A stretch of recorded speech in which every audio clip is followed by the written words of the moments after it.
Alléluia, Alléluia, Alléluia. Bien-aimés frères et sœurs en Christ et frères et sœurs de la planète Terre, si je prends la parole, c'est pour, dans un premier temps, justifier la Bible auprès des non-croyants, pas des chrétiens, mais auprès des non-croyants, et affermir aussi par la même occasion la foi des croyants, donc des chrétiens. Que le nom de notre Seigneur et Christ, vivant, Sauveur, soit béni. La création du monde selon la Bible, livre de Genèse, chapitre 1. Au commencement, Dieu créa les cieux et la terre. Ainsi, que veut dire cette phrase? Cette phrase veut dire que, premièrement, il y a plusieurs cieux, il y a une seule terre. Mais la Bible est claire. La Bible est claire, mais par contre, c'est la traduction qui est mauvaise. Parce que nous n'avons pas de quoi bien comprendre, en fait. Et voilà pourquoi il faut éclairer. Il faut éclairer les lanternes. Au commencement, Dieu créa les cieux et la terre. La terre ici, il s'agit de l'univers et non de la terre, la planète. Nous allons parler de la planète plus tard. Mais à ce moment, quand on dit Dieu créa les cieux et la terre, il s'agit de l'univers. Et les cieux en question, il s'agit des univers. Tout simplement.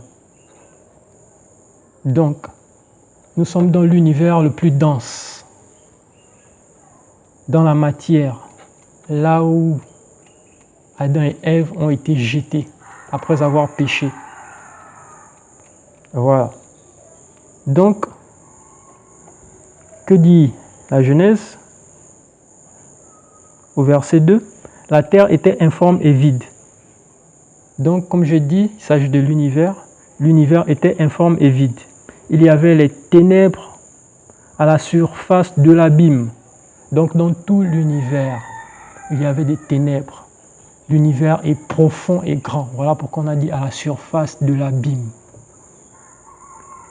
Et dans toute cette surface, l'Esprit de Dieu se baladait. Voilà pourquoi on dit l'Esprit de Dieu se mouvait au-dessus des eaux. Mais pourquoi on a dit des eaux? On n'avait pas parlé encore des eaux depuis là. On a dit les cieux et la terre. Et en ce moment, on parle des eaux. Pourquoi? Parce qu'effectivement, il s'agit de l'univers. Et l'univers contient de l'eau partout, mais sur des formes différentes. Sur des formes différentes. Et on va bien expliquer. Dieu dit que la lumière soit et la lumière fut. Quelle lumière? La lumière en question, il s'agit de la lumière qui éclaire l'univers, bien sûr. Et cette lumière est le soleil. Dieu vit que la lumière était bonne, donc le soleil est bon. Et Dieu sépara la lumière d'avec les ténèbres. C'est une manière de dire que, voilà quoi, là où il y a le soleil, il y a de la lumière. Et plus tu t'éloignes du soleil, plus tu t'éloignes de la lumière. C'est comme ça. Dieu appela la lumière jour. Voilà pourquoi je dis le soleil.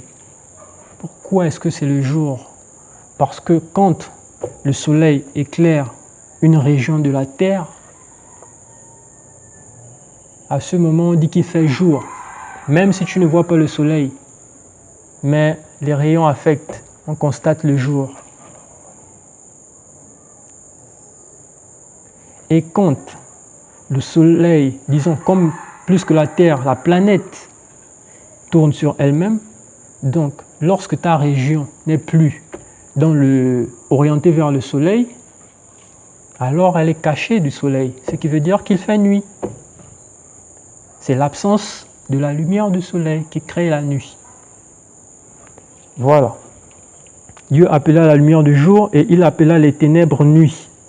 Ainsi il y eut un soir et il y eut un matin. Ce fut le premier jour.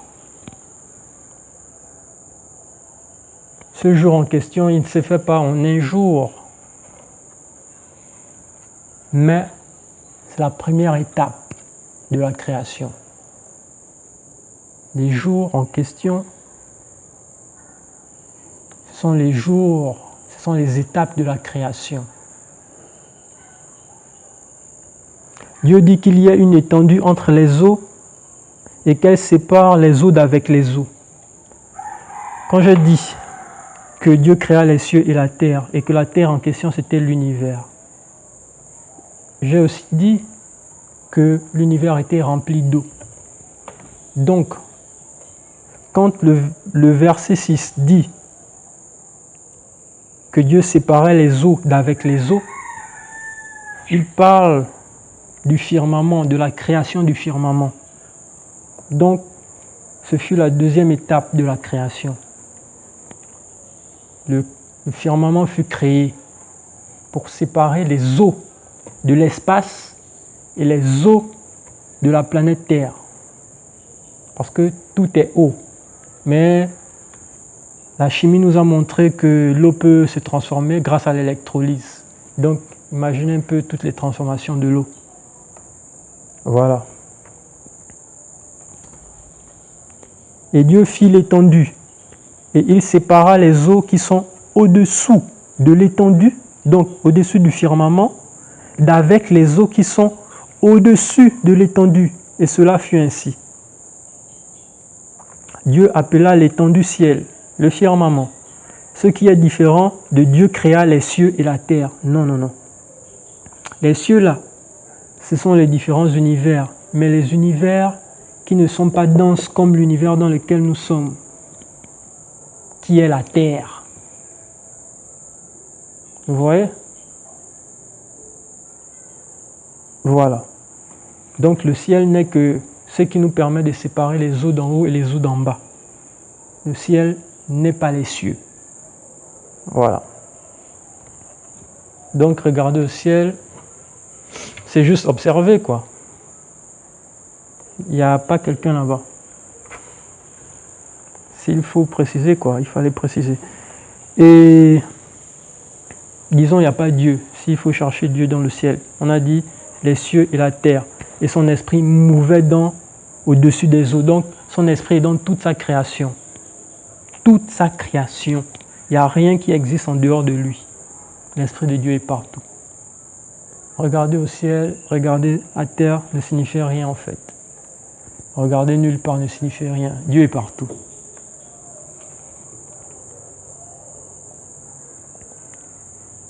Dieu appela l'étendue ciel et ainsi il y eut un soir et il y eut un matin, ce fut le second jour.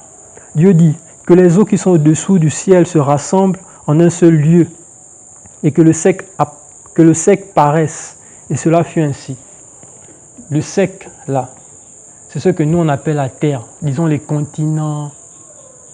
Voilà. C'est ça là, le sec. Ce que nous on appelle la terre là. Par contre, la terre du verset 1, c'est l'univers. Dieu appela le sec terre. Vous voyez la nuance. Et ça peut semer des confusions dans l'esprit. Voilà pourquoi je tenais à préciser cela maintenant, pour justifier la création selon la Bible et pour attester la présence de Dieu en toutes choses.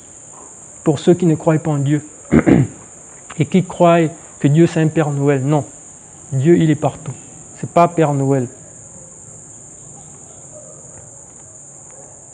Dieu appela le sec terre et il appela la masse des eaux mer. Dieu vit que cela était bon.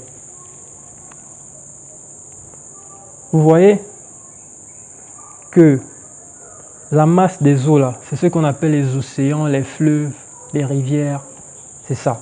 Et le sec, c'est là où nous posons les pieds. Ce qui n'a rien à voir avec les eaux dont on parlait précédemment, dont le firmament sépare. Parce que les eaux là, c'est l'eau, mais sous d'autres formes. Voilà. Puis Dieu dit que la terre produise la verdure. Donc, Dieu, dans l'univers, qui est la terre, a créé la lumière, qui est le soleil. Et Dieu a dit que le soleil est bon. C'est bon parce que le soleil est source de vie pour toute création et pour toute créature vivant dans la création. Le soleil est bon pour toute créature vivant dans la création. Cela est à retenir. La terre, qui est séparée de l'univers grâce au firmament, c'est la Bible qui dit ça. Et les scientifiques ne peuvent pas venir contredire. C'est juste que peut-être certaines personnes ont mal interprété. Donc, le ciel, le firmament, qui sépare les eaux d'en haut et les eaux d'en bas, est ce qu'on appelle, disons, l'intérieur est ce qu'on appelle notre planète, la planète Terre, l'intérieur du firmament. C'est la planète Terre. Et après le soleil qui est source de vie, l'intérieur du firmament est fécond. C'est cet intérieur qui féconde la vie. Donc c'est la planète qui féconde la vie et le soleil est la source de la vie.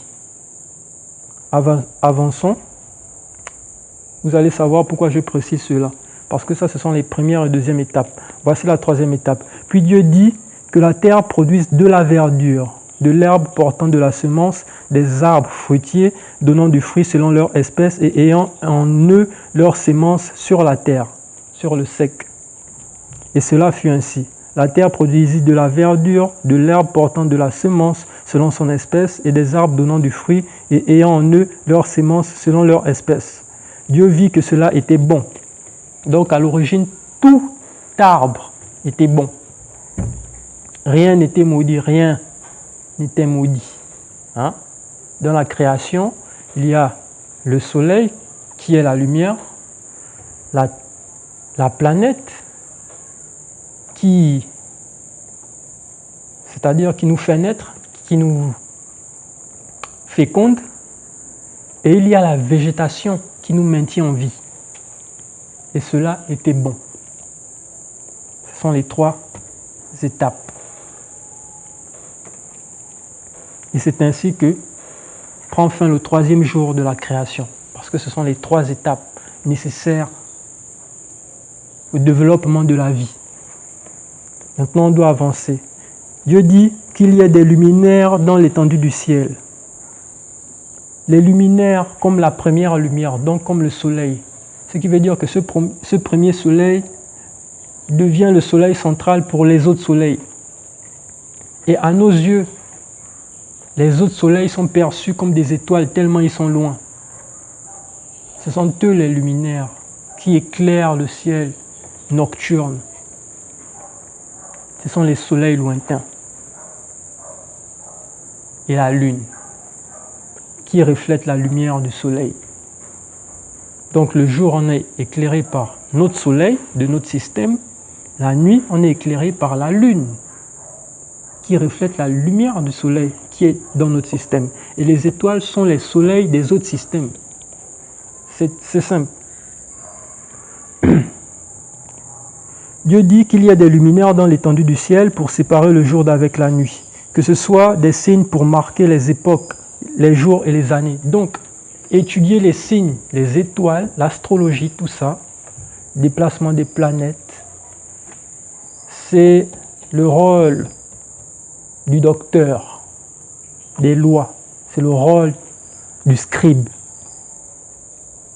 c'est le rôle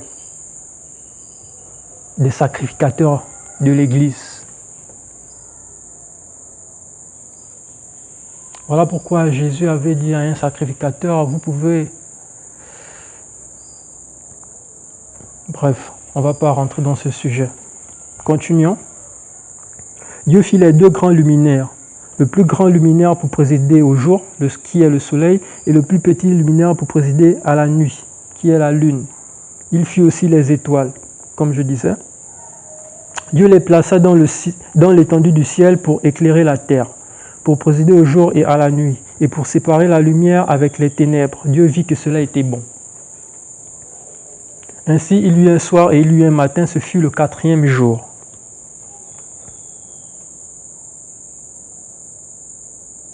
Voilà. Jusqu'à présent, Dieu était dans la création des astres et des planètes, dans l'univers. Voilà pourquoi il a dit au commencement, Dieu créa les cieux et la terre. Les univers et la terre, l'univers dans lequel nous sommes, qui est rempli d'astres et de planètes. Des astres lumineux et des planètes. Et autour, il y a les ténèbres qui sont sans fin, infinies. Et tout ça est rempli de l'Esprit de Dieu, c'est à préciser. Toute cette étendue. Dieu dit que les eaux produisent en abondance des animaux vivants et que des oiseaux volent sur la terre vers l'étendue du ciel. À ce moment, Dieu crée les créatures dans, je ne vais pas dire dans les planètes, on va rester chez nous, hein? Voilà. Dans la planète Terre, Dieu crée les créatures. Dieu créa les grands poissons et tous les animaux vivants qui se meuvent, et que les eaux produisirent en abondance selon leur espèce. Il créa aussi tout oiseau ailé selon son espèce. Dieu vit que cela était bon. Tout est bon. Dieu les bénit en disant, soyez féconds.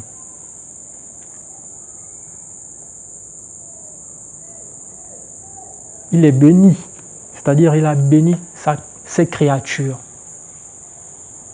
Et il a demandé aux créatures d'être féconds. C'est un ordre. C'est le premier ordre. Pourquoi je précise cela? C'est parce que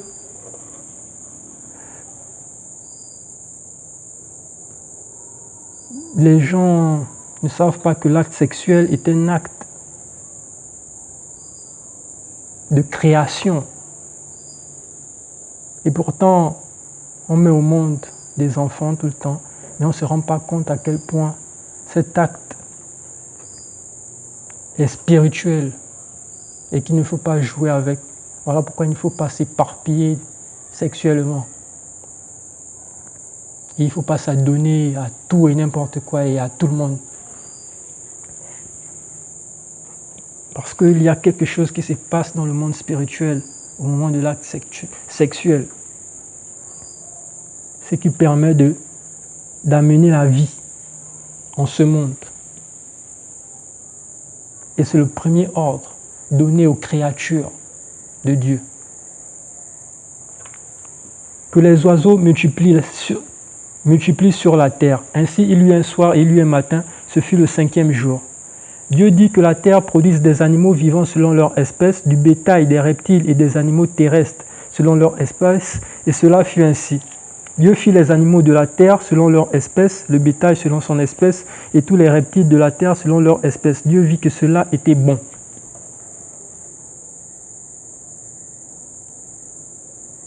Tout est bon. Puis Dieu dit, faisons l'homme à notre image. Aujourd'hui, nous n'allons pas parler de l'homme. Nous allons nous arrêter à la création. Donc, on a justifié l'astrologie, l'étude des astres, parce que la Bible dit, dans le passage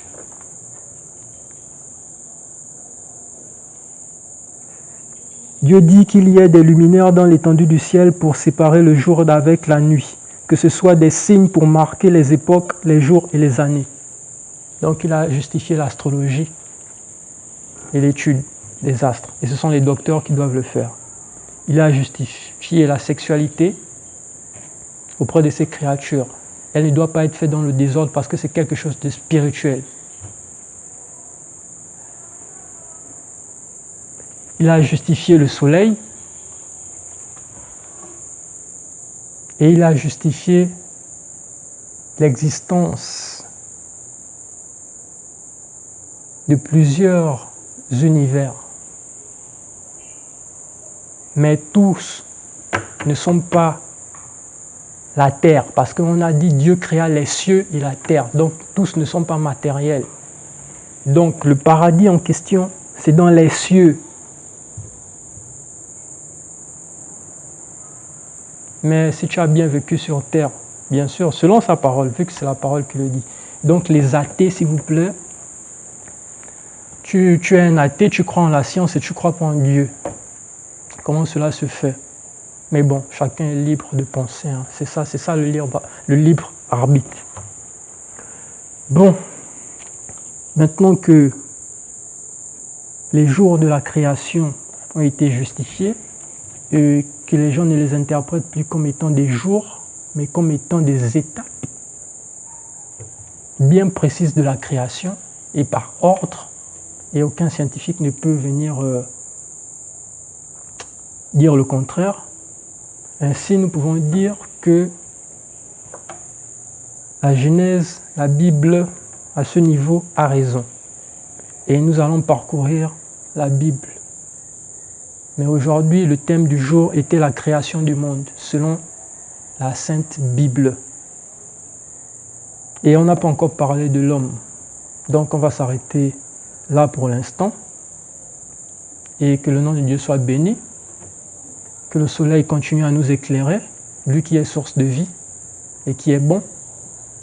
Et que la terre qui nous féconde, qui nous permet de vivre, continue à nous protéger, à nous maintenir, grâce à la végétation que nous consommons, que nous devons consommer.